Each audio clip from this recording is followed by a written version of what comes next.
Hey guys, subscribe for daily content, and if you're shopping for gear, make sure you check out the description for the newest items at some of the very best online retailers. There's also links for some of the items that I personally recommend. Thanks! What's going on YouTube? Metal Complex here, and today I've got another short little unboxing video to share with you guys. Something from KB Knives, and this time I actually know what it is because let's just say with KB Knives, some of their knives are incredible, and some of them are just completely uninteresting. And that's, you could say that about literally anybody. But a lot of times, I'll look at this. A lot of times I'll go into unboxings like totally blind, depending on who the brand is. With KB Knives, I looked it up, and fortunately, it is something that I think looks pretty good, and the price is not outrageous. So I will link it down in the description. I think with KB Knives, I end up going through White Mountain. I don't have affiliate links for White Mountain, but that's where it'll go. It does normally help my channel when you use those links, not in this case, but it's perfectly fine. You know, use the link, don't use the link. It's entirely up to you.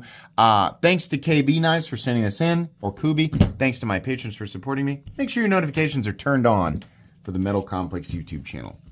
The other reason is because I need to know what the knife is called. KB Knives just prints like a code. KB, 34, or what does it say? KB471A. Like, put the name of it on there. It has a name. It's called the Albatross. And it's a lot bigger than I thought. Ooh. Oh. I thought this was going to be a little guy. I didn't look at the specs. I just looked at the picture. Oh, that is very pleasing. I love the scales. Now, obviously, it's not my first time ever seeing diagonally textured micro-milled scales. But it is very nice. Sometimes knives that are, I hate using the word minimalist, right? But there's not a lot going on, and there's a right way to do that, and there's a wrong way to do that. And in my opinion, this is the right way to do it. It looks really good. Simple gear pattern backspacer, simple pocket clip. It almost looks like a, well, let's get the blade out. Man, that is freaking nice. I love it. I love this blade. Look at the finish on this. This is why stuff like this is exactly why I am so hard on WE knives. Look at the effort here. Now, I can understand beauty's in the eye of the beholder, right?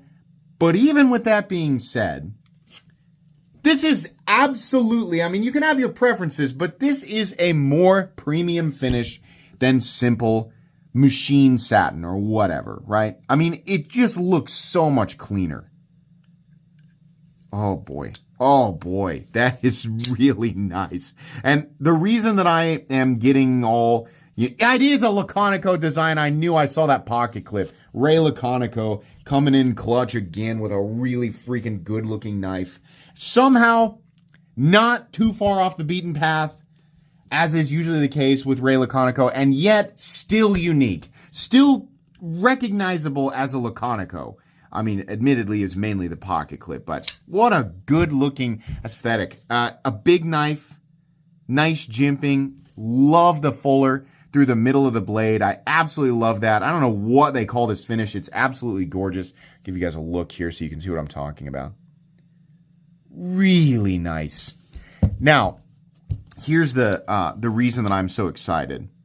I was thinking this was going to be like a stonewash blade, and I was thinking it was going to be about 80% this size. The base price of this knife, this exact knife that you're looking at here, is $240. That would have been an okay price for what I was describing. It's a great price for what I actually ended up with here. This is a $240 knife all day. I love this. Man, the ergonomic lines, the control, the comfort, all of that, access to the lock bar, thumb stud position. It's got a front flipper. I'm never going to use it, and I'm going to be honest with you, I don't find it that comfortable. I don't really care because it has thumb studs. Really cool. Ooh, I love this. This is this is my favorite knife sent by Kubi in a long time. It's just good looking. I hate to, to push my taste on everybody, but it's without saying it's objectively good looking. It's almost just objectively good looking. I just really, really like it. It'll be too plain for some people. I think it would have been cool if they had done, if they had an option, like some versions had a little inlay. We've seen Laconico do that before, right? And maybe put it over here. Obviously, some people are not going to like the fact that it's a frame lock. Some people are going to want something different than a frame lock, and that's also fine. When KB starts figuring out, how to do button-operated top liner locks or just top liner locks that you engage with in the back, like like how Spyderco does it, like as seen on this Excalibur here.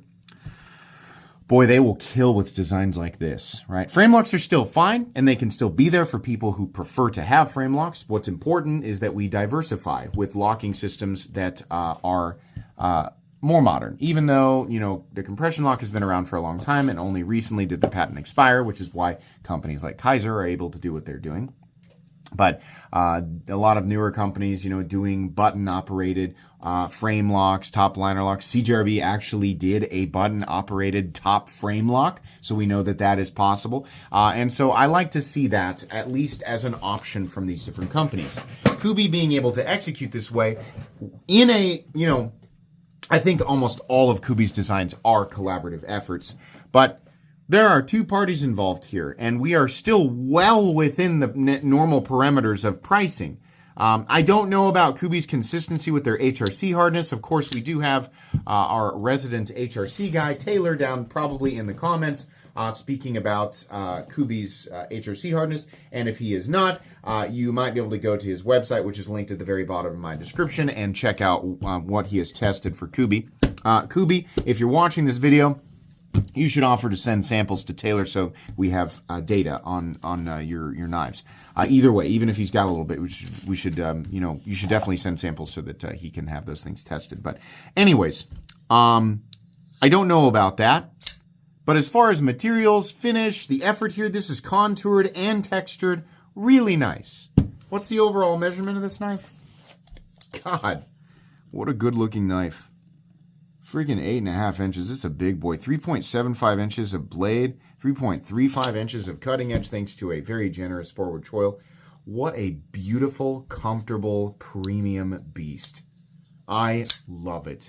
What a good looking knife. W Laconico, W Kubi for KB knives. W. Love it. Awesome.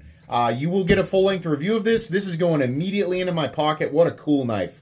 I want to carry this. These are the types of knives that make what I do so much more interesting.